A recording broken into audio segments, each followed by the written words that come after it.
अस्सलाम वालेकुम फ्रेंड्स, मेरा नाम है जिब्रान अहमद और आप मेरा चैनल देख रहे हैं बिग बर्ड्स लवर्स। उम्मीद करते हैं कि आप और आपके बर्ड्स बिल्कुल ठीक ठाक होंगे। जी फ्रेंड्स, आज हमारे साथ मौजूद है बिलाल भाई। आप जानते होंगे बजट इन्फो वाले। इनका चैनल माशाल्लाह बड़ा अच्छा चलता था, काफ़ी साल हो गए बिलाल भाई का चैनल बंद हो गया। क्या हाल है बिलाल भाई, ठीक ठाक हैं आप? शुक्र आप सुनाए जिब्रान भाई, ठीक है जी सब अल्लाह का शुक्र। और हमारे साथ एक न्यू फैंसियर हैं हाफिज़ साहब, हाफिज़ सोहेल साहब। क्या हाल है आप सब, ठीक ठाक हैं आप? अच्छा, ये माशाल्लाह से हाफिज़ साहब जो हैं ये तकरीबन 1 साल हो गया आप सब आपको करते हुए। सही हो गया। तो आज जो है वो एक छोटी सी डिस्कशन हो रही थी और एक ऐसा सवाल जो मेरे से बहुत ज़्यादा पूछा जाता है। मेरे व्हाट्सएप पे मैसेजेस आते हैं, मुझे मिलने वाले लोग जो बाहर मुझे मिलते हैं, ज़्यादातर जो है ना वो एक सवाल किया जाता है, वही डिस्कस कर रहे थे, मैं इनको समझा रहा था। तो मैंने कहा चलें इस पर एक छोटी सी वीडियो बनाई जाए और आप दोस्तों को भी बताया जाए कि आने वाला ट्रेंड जो है वो क्या है और क्या आपको करना है। वैसे तो थंबनेल से आपको आइडिया हो गया होगा। तो बिलाल भाई आपसे सवाल है कि एक नया बंदा जो इस फील्ड में आना चाह रहा है, वो मिसाल के तौर पर लबड़ में आना चाह रहा है, तो वो कहाँ से स्टार्ट लेगा? जिब्रान भाई मेरे हिसाब से अगर लवर्स में आना चाह रहे हैं ना तो वो फिशर से स्टार्ट ले ले या ज़्यादा से ज़्यादा लोटिनो से, ताकि वो उससे सीखे। क्योंकि अगर बड़ी म्यूटेशन में जाएगा तो लाजमी नुकसान करेगा, लाजमी, और उसके बाद फिर वो डिसार्ड हो जाएगा। ठीक है। तो हमेशा छोटे से वो स्टार्ट लेगा, उस पर प्रैक्टिस करेगा, तो बेशक बाद में वो उसको फोस्टर बना दे, कोई मसला नहीं, बाद में फोस्टर बना ले। सही है। जी आप साहब, आप एक न्यू फैंसियर है, 1 साल पहले आपने स्टार्ट किया। आपका क्या ख्याल है कि एक नए बंदे ने अगर मतलब लबर्ड रखने हैं, लबर्ड एक ट्रेंड में चल रहे हैं, अच्छे बिक भी रहे हैं, तो एक नए बंदे को क्या करना चाहिए? अभी आपको 1 साल हुआ, आपके ख्याल से एक नए बंदे को लबर्ड में सबसे पहले क्या रखना चाहिए? जी जिब्रान भाई, सबसे पहले common Latino foster pair must होना चाहिए। सही है। और अगर मतलब कि इनकम के लिहाज से देखें तो वो अल्बाइनो से स्टार्ट करे सबसे पहले। अल्बाइनो, रेड आई से? अल्बाइनो ब्लैक आई स्प्लिट के पीस से भी स्टार्ट कर सकते हैं, रेड आई से भी स्टार्ट कर सकते हैं। वो जैसे उनका बजट इजाज़त दे तो फिर पहले सीखे कॉमन लटीनो से, फिर अल्बाइनो की तरफ आ जाए, फिर अल्बाइनो की। तो हाफिज़ साहब का कहना है ये है कि आप मतलब अगर आपको पैसे नहीं हैं, कम है, तो लटीनो से स्टार्ट करें, या फिर अल्बाइनो अगर थोड़े पैसे ज़्यादा हैं तो अल्बाइनो से स्टार्ट करें। और बिलाल भाई जो हैं, बिलाल भाई का कहना है कि फ़िशर रखने चाहिए, कॉमन लटीनो रखने चाहिए। तो अभी जो है ना एक बड़े मज़े की बात ये है कि अभी इतना फास्ट चल रहा है काम, इतना फास्ट चल रहा है, लबर्ड में इतनी म्यूटेशंस आ रही हैं। एक पहला सवाल जो मेरे से लोग पूछते हैं कि जिब्रान भाई मैं बर्ड्स की फील्ड में आना चाहता हूं, तो मुझे कहां से स्टार्ट करना चाहिए? तो मुझे येलो रिंग नेक ख़रीदने चाहिए, मुझे राह ख़रीदना चाहिए, या ग्रे ख़रीदना चाहिए, या कौन से बर्ड्स? तो एक नए बंदे के लिए सीखने के लिए सबसे बेहतरीन है कि वो छोटे बर्ड्स रखे। बड़े बर्ड्स उसमें आपको सब्र है, हौसला है, उसमें आपको वेट है, और एक नया बंदा वेट नहीं कर सकता। तो कभी भी जो है मैं मतलब हमेशा बड़े बर्ड्स को प्रमोट करता हूँ, मेरे चैनल भी बिग बर्ड्स लवर्स के नाम से है, लेकिन मेरा मानना ये है कि एक नए आने वाले बंदे को कभी भी बड़े बर्ड्स नहीं रखने चाहिए, क्योंकि छोटे बर्ड्स जो हैं वो फास्ट ब्रीड करते हैं, जल्दी एडल्ट होते हैं, आपको उनसे सीखने का कुछ मौका मिलता है। तो आप जो है वो छोटे बर्ड से स्टार्ट करें, उसमें कोई भी बर्ड्स आप ले लें, आप जो है वो जावा ले लें, आप डव ले लें, आप लबर्ड्स ले लें। लबर्ड क्योंकि आजकल ट्रेंड में है, बहुत से दुनिया जो है लबर्ड्स की तरफ शिफ्ट हो रही है, लबर्ड स्टार्टिंग लबर्ड से हो रही है, तो आप लबर्ड्स भी लगा सकते हैं। कोई भी ऐसा परिंदा ऐसा लगाएं जो आपको पसंद है। सबसे पहली ज़रूरी चीज़ है कि जो आपको बर्ड पसंद है। जब आप एक अपनी पसंद का बर्ड रखेंगे, आप उसकी केयर अच्छी करेंगे, साथ साथ दूसरे बर्ड्स की भी केयर अच्छी करेंगे। एक बर्ड मुझे पसंद नहीं है, लेकिन मुझे इन्होंने कहा जी आप लगा लें, मैं उसकी वो केयर नहीं करूँगा। तो सबसे पहला पॉइंट कि आपने वो परिंदा लगाना है जो आपकी पसंद का है, आप उसको रखें। दूसरी बात कर लेते हैं लव बर्ड्स की। तो लव बर्ड्स आजकल इतना फास्ट जा रहा है, इतना फास्ट जा रहा है। और एक चीज़ जो आपने अपने ज़हन में रखनी है कि अब दाना बहुत ज़्यादा एक्सपेंसिव हो चुका है। पहले जो दाना जितने का मिलता था, अब उससे दाना 3 गुना ज़्यादा कीमत में मिल रहा है। फिर उसके बाद आपने उनको सॉफ्ट फूड डालना है, फिर उसके बाद आपने जो है वो उनकी दूसरी एसेसरीज़ ख़रीदनी है, फिर उनकी केयर करनी है, सर्दी गर्मी। और उसके बाद अगर आप मतलब आपने फ़िशर से स्टार्ट किया तो फ़िशर कितने का, मेरे ख्याल से 1000 रुपये का शायद पीस आता है। तो 1000 रुपये का आप 2000 रुपये का जोड़ा ले लें। 2000 रुपये के लिए आपने उस पर कितना एक्सपेंस किया, और उसके बाद जब बच्चे निकले तो आप कितने के बेचेंगे? क्या आप उसका एक्सपेंस पूरा कर सकते हैं? बिल्कुल भी नहीं कर सकते। कुछ लोगों का सवाल ये है कि मेरे पास 20,000 रुपये है, क्या मैं परिंदों का बिज़नेस करना चाहता हूँ? तो ये याद रखिए, छोटी सी अमाउंट से आप सोचना भी छोड़ दें कि आप इससे एक बिज़नेस कर सकते हैं। बिज़नेस के लिए एक आपको अच्छी अमाउंट चाहिए। तो फिर एक नया फैंसियर क्या करे जिसने बर्ड्स के काम में आना है?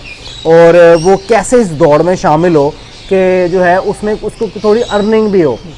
तो इस वक्त आने वाले वक्त में बहुत ज़्यादा दोस्त जो हैं वो Blue2 की वर्किंग कर रहे हैं, Blue2। तो बहुत सी वीडियोस हैं, मेरे बहुत से सीनियर दोस्त हैं वो इस पे वीडियोस बना रहे हैं। और अभी Blue2 की वर्किंग के लिए जो सबसे मिनिमम है, जो आपको बहुत सस्ता मिलेगा, जिससे आप अच्छी वर्किंग कर सकते हैं, वो है PowerBlue। तो अगर आप Blue2 को सीखना चाहते हैं, बहुत से दोस्तों ने इस पर, बड़े बड़े सीनियर लोगों ने वीडियोस बनाई हुई हैं, आप उनसे सीख सकते हैं, उनकी वीडियोस देख के सीख सकते हैं। मतलब मैं डिटेल में नहीं जाऊंगा, आप जो है वो एक बनी हुई चीज़ को दोबारा से बनाना वो ठीक नहीं है, लेकिन उसके लिए Blue2 के लिए आपको PowerBlue का होना ज़रूरी है।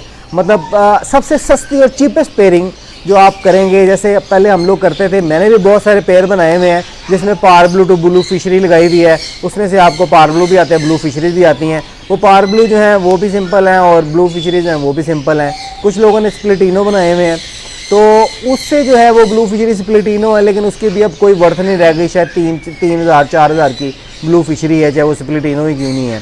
और PowerBlue एक टाइम पे बहुत महंगा हुआ करता था, लेकिन अभी PowerBlue की भी इतनी वर्थ नहीं रही।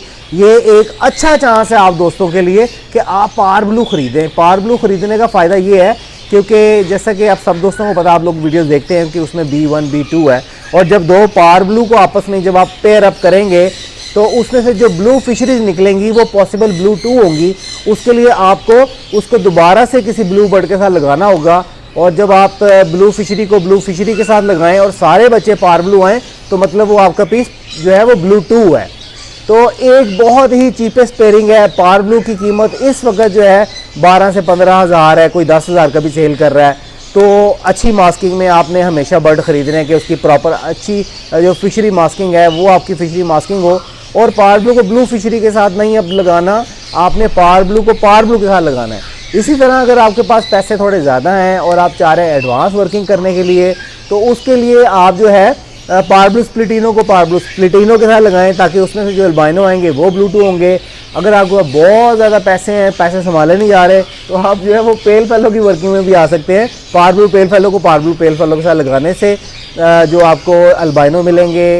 इसी तरह क्रीमिनो टू डैकिनो, क्रीमिनो टू क्रीमिनो की पेयरिंग से जो अल्बाइनो मिलेंगे वो भी पॉसिबल Blue2 होंगे, और जिसकी आपको फिर वर्किंग करनी है। और इसको आगे बढ़ाने के लिए अगर एक पीस आपका कंफर्म हो गया कि वो Blue2 है, उसको किसी भी PowerBlue के साथ लगाएंगे तो जितने भी आपके पास ब्लू बच्चे आएंगे, ब्लू फिशरीज आएंगी, वो बगैर टेस्ट ब्रीड के आपके Blue2 होंगे। तो उसके लिए भी आपको एक PowerBlue की ज़रूरत है। तो PowerBlue की इस फील्ड में बड़ी अहमियत है। PowerBlue की शुरू से वर्किंग में, किसी भी बर्ड की वर्किंग में आपको PowerBlue जो है ना वो चाहिए होता है। उपलाइन के साथ बनाना है, PowerBlue उपलाइन लगाना है, तो एक उपलाइन का पीस, एक PowerBlue का पीस। तो PowerBlue की इतनी वैल्यू है कि आपको अगर इस दौड़ में शामिल होना है और आप चाह रहे हैं कि थोड़ी आपकी अर्निंग भी थोड़ी सी साथ साथ हो, तो आप एक न्यू फैंसियर हैं, तो आपका स्टार्ट होना चाहिए PowerBlue से।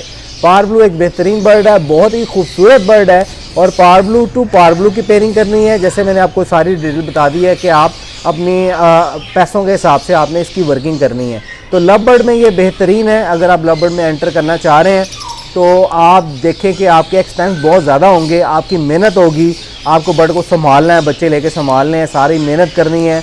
और इस मेहनत के बाद आप अब जो है वो अपने सॉफ्ट फूड के और दाने के पैसे ना पूरे कर पाएँ तो फिर जनाब मज़ा नहीं आता।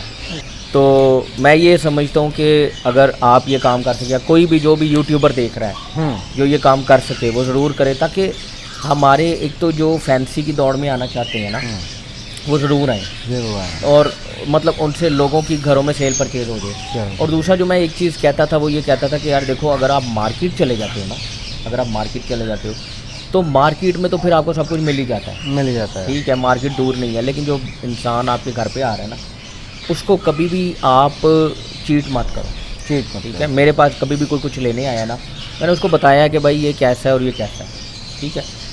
तो उसको चीट ना करो, क्योंकि वो आपके पास आ रहा है, वो किसी ट्रस्ट पे आ रहा है, कुछ सोच के आ रहा है, वरना मार्केट का रास्ता तो बेचारों को ही आता है। जी बिल्कुल ऐसा ही है। इसलिए चीटिंग ना करो आप, ठीक है। साफ़ सुथरी चीज़ बेचो, चाहे वो फैंसी है, चाहे वो कमर्शियल है, जो भी है, ठीक है। अगर नहीं ठीक, आप उसको बताओ कि नहीं ठीक है, सुन्नत भी है। जी बिल्कुल ऐसा ही है। तो ये मैं कहता हूँ कि अब मैंने बहुत सारे लोगों के बर्ड सेल करवाए, मैंने ग्रुप भी बनाया, ग्रुप पे भी सेल हुए, लोगों ने फ़ायदा लिया। ठीक है, अपने से खुद से कांटेक्ट करने के लिए मैंने पेज भी बनाया। फिर उसके बाद जो मेन मैं अपने यूट्यूब चैनल के ऊपर लोगों की सेलिंग करवा रहा था, ठीक है, लोगों को बड़ा फ़ायदा हो। फिर किसी वजह से खैर मैं पीछे हट गया, लेकिन इंशाल्लाह आप लोग दुआ करें कि मैं दोबारा से जो है ये काम जी शुरू करूं। इंशाल्लाह आप ज़रूर चैनल बनाइएगा और आप ये स्टार्ट कीजिएगा, बहुत मैं अच्छा है। इंशाल्लाह करूंगा और इन लोगों का फ़ायदा है। जी जी बिलाल भाई, इसमें ऐसा है कि जब आपका चैनल था तकरीबन कितने साल पहले आपने चैनल बनाया था, जब आप ये सेल परचेज करवा रहे थे? मैंने 16 में बनाया था। 6 साल पहले? 16 में। जी जी 16 तो में बनाया था, 7 साल हो बिलाल गए। भाई उस वक्त जो टाइम था ना वो बहुत अच्छा टाइम था, मतलब उस वक्त जो है ना वो कोई फ्रॉड या परिंदों में ऐसी चीज़ें नहीं थी। हाँ जी। लेकिन इस वक्त जो वक्त चल रहा है, इस वक्त लोगों को बहुत ज़्यादा फ्रॉड है। स्पेशली अगर लवर्स की बात करें तो इसमें जो सबसे ज़्यादा फ्रॉड मेरी आंखों के सामने हुए हैं और मैंने देखा है कि लोग करते हैं, एक तो ये कि पहले ये चल रहा था स्प्लिट ब्लू का, कि ये ग्रीन बर्ड है लेकिन स्प्लिट ब्लू हो। मैंने खुद ओपलाइंस की फ़ीमेल ख़रीदी जो कि स्प्लिट ब्लू नहीं निकली, लोगों ने मुझे भी नहीं छोड़ा। उसके बाद जो सबसे ज़्यादा जो पाकिस्तान में फ्रॉड किया गया वो है स्प्लिट इनो का, कि एक बर्ड है जैसे पार ब्लू है, उसको लोगों ने स्प्लिट इनो करके बेचा और वो स्प्लिट इनो नहीं निकले, झूठ, क्योंकि स्प्लिट इनो की प्राइस ज़्यादा होती है। अभी जो सबसे बड़ा इस वक्त जो फ्रॉड चल रहा है, वो सबसे ज़्यादा जो फ्रॉड चल रहा है वो है पॉसिबल का, पॉसिबल पेल फैलो, इस तरह की चीज़ों के फ्रॉड चल रहे हैं। उनको पता है, बेचने वाले को पता है कि ये बर्ड मेरा महंगा बिकेगा, लेकिन बेसिकली क्योंकि पॉसिबल का वर्ड मतलब क्या है कि शायद है शायद नहीं है, तो अगला गिला भी नहीं कर सकता कि यार नहीं निकला या ऐसे प्रॉब्लम्स हैं। तो ये एक किसी दोस्त की वीडियो में लेकर लगाऊं फॉर सेल के लिए कि ये दोस्त बेच रहा है आप ले लें, अब उसकी नीयत क्या है वो मैं नहीं जानता। तो बेहतर यही है कि आप जो है वो मार्केट से बर्ड भी ना ख़रीदें, क्योंकि मार्केट में वायरस बहुत ज़्यादा है। किसी भी आप अच्छे फैंसियर से, अच्छे शौकीन से, जो जिसका अच्छा जो रेपुटेशन है जिसकी अच्छी है, आप उससे बर्ड लें, वो कभी भी आपसे झूठ नहीं बोलेगा। और एक तो ये कि वायरस फ्री बर्ड होंगे, दूसरा ये कि सिंपल पार ब्लू, अगर मैं आपको कहा सिंपल पार ब्लू है, वो सिंपल पार ब्लू लें, उसमें कोई टेंशन भी नहीं है ऐसी। आपको मैं मशवरा ये दूंगा जिब्रान भाई, अपना पेज आप बनाएं फेसबुक का। जी जी फेसबुक का मेरा पेज बना हुआ है, बिग बर्ड्स लवर्स के ऊपर नाम आप से है। अपने अपलोड करें। मेरा टिकटॉक अकाउंट भी बना हुआ है और मैंने ब्रॉडकास्ट लिस्ट भी बनाई हुई है। जिन दोस्तों ने मेरी ब्रॉडकास्ट लिस्ट में ऐड होना है, नीचे एक नंबर आ रहा है, आप उस पर जो है वो मुझे व्हाट्सएप पे मैसेज करें और मैं आपको इंशाल्लाह अपनी ब्रॉडकास्ट लिस्ट में भी ऐड कर दूँगा। तो जो है यही है कि अभी जो टाइम चल रहा है, जैसा कि मैंने सारी वीडियो में यही बताया कि अभी आप थोड़ा सा ज़रा अपने आप को अपडेट करें। बिल्कुल लो लेवल से स्टार्ट करना आपके लिए फ़ायदेमंद नहीं है, हो सकता है वो ब्रीड करे ना करे। जब भी पेड़ ख़रीदें हमेशा 4-5 पेड़ से स्टार्ट करें, ना कि एक महंगा पेड़ ले लें उसकी आप ब्रीड का इंतज़ार करते रहें, क्योंकि जब भी आप 4-5 पेड़ लगाएंगे उसमें से हो सकता है कि आपके जो है वो 2 पेड़ चलें, बाकी 3 ना चलें, तो वो जो 2 पेड़ चलेंगे वो आपका हौसला बढ़ाएंगे। तो बहुत बहुत शुक्रिया बिलाल भाई आपका। तो इंशाल्लाह मिलते हैं किसी नेक्स्ट वीडियो में नए टॉपिक के साथ। इजाज़त दीजिए, अल्लाह हाफ़िज़।